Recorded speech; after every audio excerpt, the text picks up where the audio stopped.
keep us moving, I'm going to go on to the second to last phase, which is the development of the systems manual and O&M docs as needed, and turn it over to Sam for that. Thank you. This just continues in what we just said.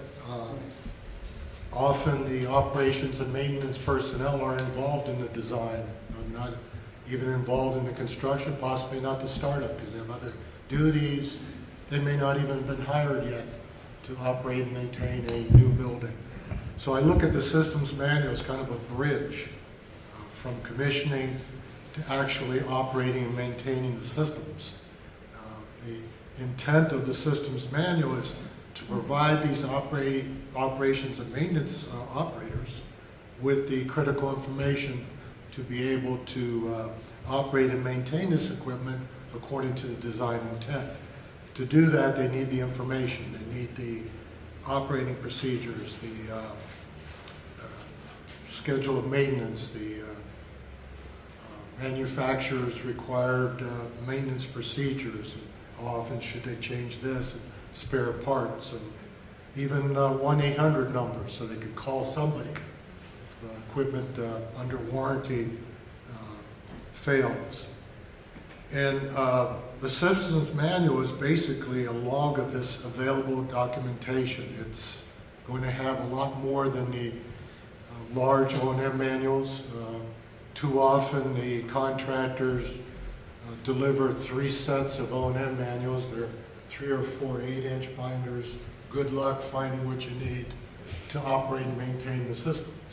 So I see a systems manual as kind of providing them something manageable, critical information to help them operate and maintain these new systems, and knowledge about the methodology and the thinking behind why these systems were designed and installed the way they were.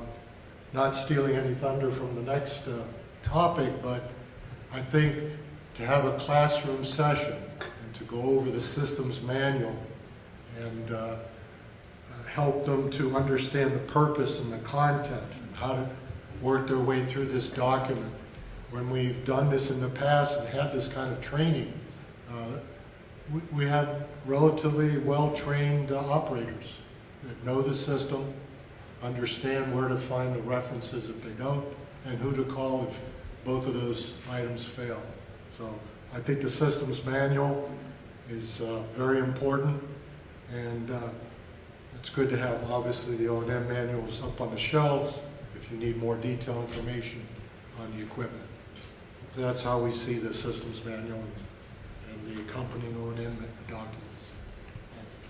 I've seen the systems manual. Actually, it's a good exercise for a rookie because it allows you to, if it's done properly, you could say to them, okay, imagine you're the operator taking over this building, right? That rookie may be in the same position as that operator.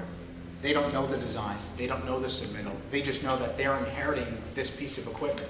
So what I'll do is I'll have some of our junior engineers actually put together the systems manual based on the documentation with the mindset of, if you were the operator, what information would you want out of this 6-inch binder that you would need to run the building? And by doing that, it gives them that perspective of, you know what, I don't need these 400 pages that tell me about all the many ways Trane or whoever can run an air handler, but I do need this one page that tells me when I should service this, when I should service that, what happens if this fails, right? Those are the 3 or 4 pages I need out of it, so I'll take those. I need this, I need this. And if you can have a rookie do that, it gives you a perspective that sometimes, someone like us who may have been involved in the project from the whole way, we may overlook it because by then we're already so comfortable with it, having done the testing and done everything, that you feel like, I know how to operate that. But you're not. It's somebody else who hasn't done anything. So give that opportunity to a rookie who may not know the building as well as you, and they'll give you that same viewpoint as an operator would. This is a way to segue into our final segment at the same time, but if you were doing that, would it also, and I'll ask Mike this, would it be interesting to have a rookie who's preparing that from the standpoint of being an operator also help prepare the training that we're going to talk about now? Well, So we're at the O&M training phase now. We've reviewed the design, we've made sure the design meets the owner's project requirements, we've functionally tested everything. We are at the point now where the building is functioning, and now we just need to sort of hand it off to the O&M personnel who's going to be responsible for operating it for the lifetime of the building. So it's a really critical step. As Dean mentioned, that agenda for the training is key, and it's really the contractor's responsibility to do the training and to create the agenda.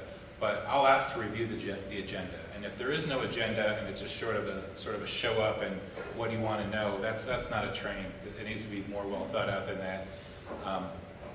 It's a multi-day thing typically that is broken out by system, and somebody mentioned here it should be a combination of classroom and field exercises. Maybe it's broken up by system per day.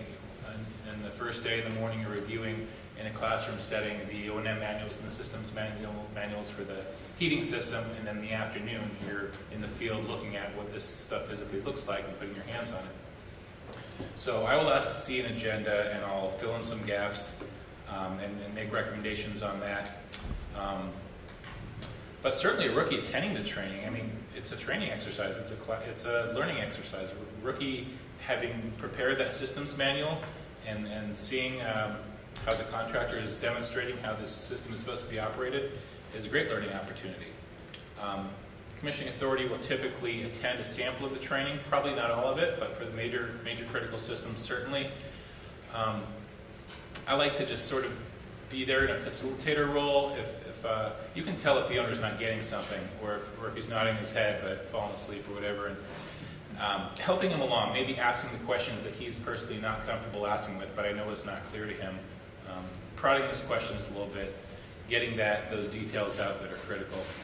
And it was also mentioned here that the O&M staff should participate in the functional testing, and that's a great idea. That's the best way to learn how something is supposed to be run, is seeing a demonstration of how it is running in the functional testing phase, and often stuff that didn't pass the first time and what broke and what to keep your eye on.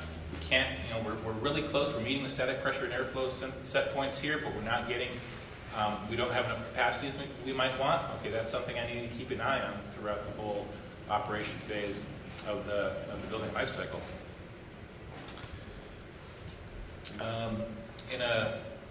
It's also important to identify who's going to be running this building, and hopefully you can get them involved in the design phase. I've seen this specifically with like school campuses, K through 12 schools who run multiple buildings. If they're building a new school, that guy knows what things to look out in a bathroom or in a gym or whatever, and what he doesn't want to see in the next building. It's really important to get those folks' input and not just turn the building over to them, but have them participate throughout the whole commissioning process. I think Mike made a great point. It's kind of a nice trick for a rookie to do is you have them sit in as a plant on those trainings and just have them ask the questions that either one, that they need to know, or two, just nobody else in the room feels it, right? Nobody, when that BMS contract is giving you a 1 hour lesson going through 100 screenshots of this is how you change this is how you change that, and not really giving you anything, that's when you can have your person involved and say, wait, how do you do that again? Can you explain? Well, what happens if this, right? Allow them to be the voice, because a lot, and particularly in Manhattan, a lot of the large campus and hospital operators I deal with, they're not going to admit that they don't know anything, especially if it's in a room with 6 other guys from different shifts and all the other, all their other mechanics in there. No one wants to admit that they don't know something because they're going to get made fun of. So that's where, hey, you know what? I don't know this. They all know that you do because you're the commissioning agent, but potentially that person doing the training doesn't know that. Hey, you know what? This person has a valid question, and you can help them dig deeper. The other point I would just want to make too is the training usually happens right before everyone wants to walk off the job. Mark mentioned earlier the deferred testing, and that's also another great opportunity to do additional testing, additional training. Because what happens is, I found that 6 months later, after they went through their initial testing, now they have a whole bunch of questions, right? The first time they came with blank pages, and now you come to that 10-month review or that 8-month review, and they have 3 pages worth of notes of why doesn't this work, how come this happens when I do this. That's a great opportunity to bring whomever it is in a second time and say, all right, let's go into a more detailed training now. So we've actually been pushing a lot of our owners into splitting the training into a field training, an initial field training where they walk through the systems, and then a secondary training at the seasonal review or at the O&M review 10 months in, the warranty review, you're going to have a lot more questions after they've had a chance to, for lack of a better word, play with the system. Just to have a successful systems manual and have a successful training, if you want to get both training and the systems manual documentation from the contractor, you need to be thinking about this in the design phase. So, as you know, if it's not spelled out in the contract documents, you're not going to get it. So, during the design phase, we're talking with the O&M staff, understanding what their training needs are, mapping it out so that we, know what level of training, how long, what the duration is, so that we have a good training plan in design. It can be put into the contract documents so that the contractor, it's clear that what they need to provide. If they need manufacturers' representatives there, rather than like for UPS or other things, that you're getting the people with the right expertise to be able to get at the training. So that's really key. And same with the systems manual. If you don't spell it out in the contract documents, what information you're going to need, and ultimately, as the commissioning authority, the expectation is that you're going to compile all this stuff, and you have nothing to compile and put together in a systems manual. You'll do that once.